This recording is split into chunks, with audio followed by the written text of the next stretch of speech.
So today we're going to go over self-bandaging so we can bandage in between visits with your physical therapist. So we've got all our supplies laid out. We're going to have our bandages, our short stretch bandages in order from shortest to smallest or largest. These are already pre-wound up for us. We've got our finger bandages, our tape, the Stockinette, that's going to be our layer between the bandaging and our skin so we have a good safety barrier. Our Artiflex, that's going to be the padding between the Stockinette and the bandages. And then we've got our lotion. So we want to start by moisturizing the skin with a good no fragrant lotion that's going to be good for the arm. So we'll go ahead and start with that. Multi-layer bandaging is used when you've developed lymphedema and we're trying to reduce the size of your limb by getting some of that fluid out. So this can be really helpful to help get that limb to reduce really quickly, and then we can get you to a point where we can get you in a sleeve. So we want to use this kind of at the beginning stages when you very first start noticing some of the symptoms so we can reduce it quickly. It's going to be usually done for 1 to 2 weeks depending on how severe the swelling is, and it can last for a little bit longer than that, but we'll kind of take that to your physical therapist to determine how long you really need to be doing this part of the stages, and then we'll be able to progress to a sleeve and possibly a night garment at that point. So a few tricks I want to give you before we start with the bandaging. The first step is going to be to roll your bandages properly. So when you have your bandage, you want to get it nice and tight because that's going to make it easier for you to bandage. One way you can do that is by having the bandage out, and you're going to use one hand to kind of pull the bandage and the other hand to roll. So this is going to give you a nice even stretch and make it a little bit easier when you're laying down the bandages. So you're pulling here, rolling up, pulling here, rolling up, just like that, until it's completely rolled up. Okay, so next we're going to go ahead and put on our Stockinette.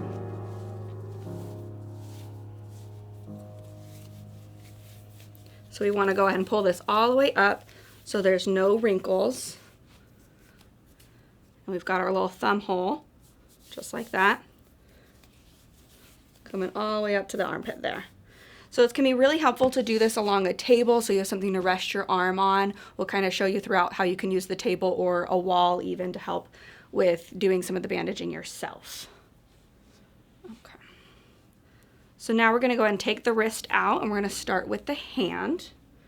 So you're always, when you're doing your bandaging, you're going to have the snail shell side up when you're doing the bandaging. Okay, so use your leg, your table, whatever you need to kind of keep that bandage in place. And you're going to start with going around the wrist, just like this, and doing no compression here. This is just going to be there to help anchor the wrist. So then you're going to go around the finger here, and you're going to go just to the bottom of the cuticle, cover that finger nice and good, and then you're going to do 50% overlap, bandaging across. Now once you've got the finger completely covered, coming back up to the wrist, trying to keep all those wrinkles out. There we go. And anchor down again and go to the next finger. Again, 50% overlap. We're going to wrap around the finger. Just like that, and come back over the hand. Now you'll do this with all of the fingers. You may need a second bandage. Your first bandage might be enough, but we'll see. If you need the second bandage, you're going to go ahead and do the same thing. You're going to start the bandage around the wrist, going the opposite direction, and now we're going to go down to the pinky. So we're going to come down around the pinky side, wrap around, same thing, 50% overlap, and going up and around. Okay, so once you've got the wrist all done, you want to just check and make sure palms should be nice and open. We don't want it to be too tight through here because we don't want to put any compression on that carpal tunnel area, and then we can just use a little piece of tape to hold that in place. Okay, so I'm going to go ahead and get my tape nice and ready here, so when I'm ready to tape, it's just easy to grab.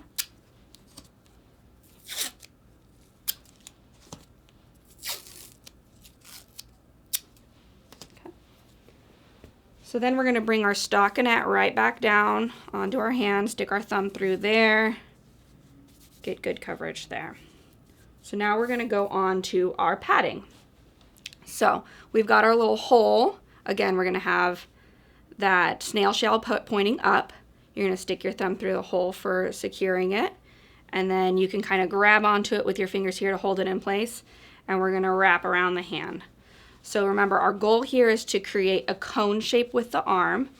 So we're going to start with the hand is going to be nice and padded, and then we're going to go all the way up the arm, trying to avoid any wrinkles.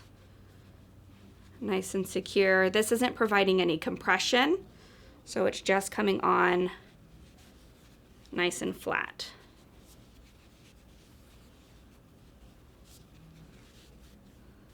So now as we get to the elbow, if you're having a hard time coming through here, you can use your table, set the foam down, and then come through, just like that. Set down, come on through. And then we're gonna kind of feel and see where we're kind of feeling a little light. So it's a little too light through there. We've got our good 50% overlap, but we wanna get a little more compression, or a little bit more padding through here. So we're gonna go ahead and start with our next one.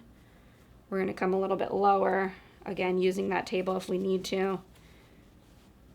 Right there, try and get it nice and flat. And then we're doing that 50% overlap. Coming back up the arm.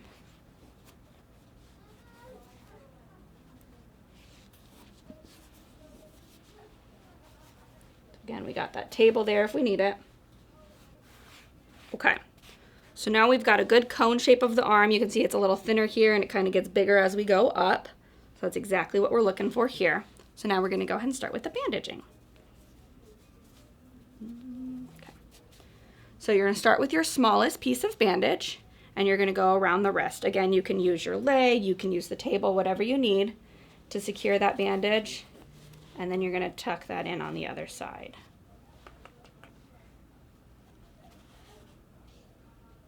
So that first round is just to secure the bandage, and then we're going to go across the hand. So we're going to come through the thumb. If you feel like it's kind of too wide through here, you can add a little fold. Big thing is you want to, folds are okay, but we don't want any wrinkles. So fold is perfect. We're going to come across the hand here and through here, back around the wrist, and then through the hand again.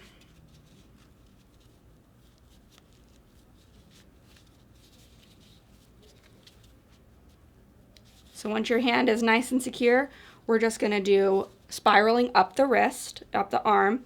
You're going to do 50% overlap with a 50% compression. So you're going to just roll right up. So again, if you need to use that table, you're just going to come right through here. So remember, we've got our 50% overlap. So if that's no stretch, that's 100% stretch. We're just doing about 50% of that. And then we should see 50% of the bandage covered up there.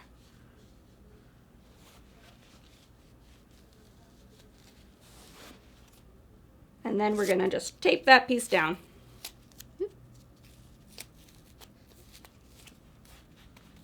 So then, when we're ready for our next bandage, we're gonna kind of feel where it feels a little softer. Right here, it feels nice and firm, and then it gets pretty soft right here. So that's where our next bandage is going to start.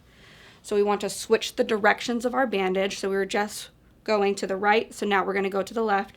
One way you can be sure of that, you can match up those tails of your bandage. If those are facing if they match up nicely, then that's gonna be the opposite direction. So then, again, we're gonna use the table. We're gonna lay the bandage down and kind of reach over and cover up that tail there, so we're not getting anything sticking out. And we're gonna go up. 50% overlap, 50% compression, going through. Using that table if we need it. Now when we get to the elbow, we're gonna do a figure 8. So we're gonna come up across the elbow, above the elbow, and then you're going to come back down, and there should be a nice little X right over your elbow there. And then we're going to continue with that 50% overlap, 50% compression, all the way up the arm. Good, so it's looking pretty good. We're getting a lot more firm throughout, but we're still a little soft right through here. So we're going to use our last bandage now. And same thing, we're going to line up our tails. That tells us we're going the opposite direction. And we're going to start right down here, using the table if you need to.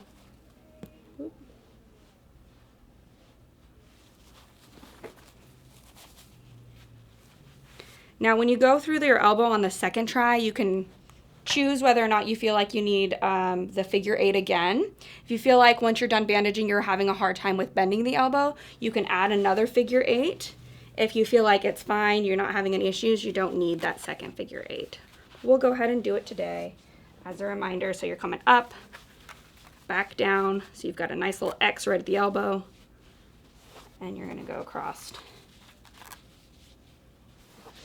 50% overlap, 50% compression, spiraling up the arm.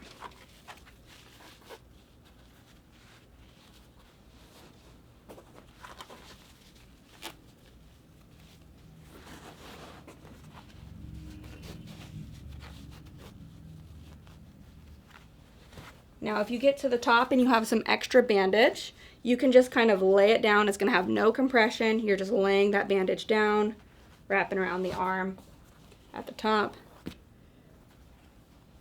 Then you will tape that off.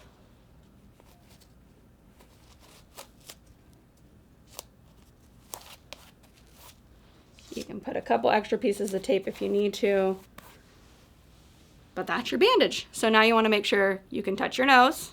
Okay, it should end about 2 fingers below your armpit here, and you can take this last little bit of your stockinette and fold it down. Same with the fingers here. If you want to pull that little bit of stockinette through and fold it over the fingers, that's great. And that's all you got. So you want to make sure too that your fingers aren't going blue or turning numb, and you can check to give a little squeeze, make sure they kind of go white and then turn back pink to make sure they're getting good capillary refill. And you should be able to do everything you need to with your bandaging on.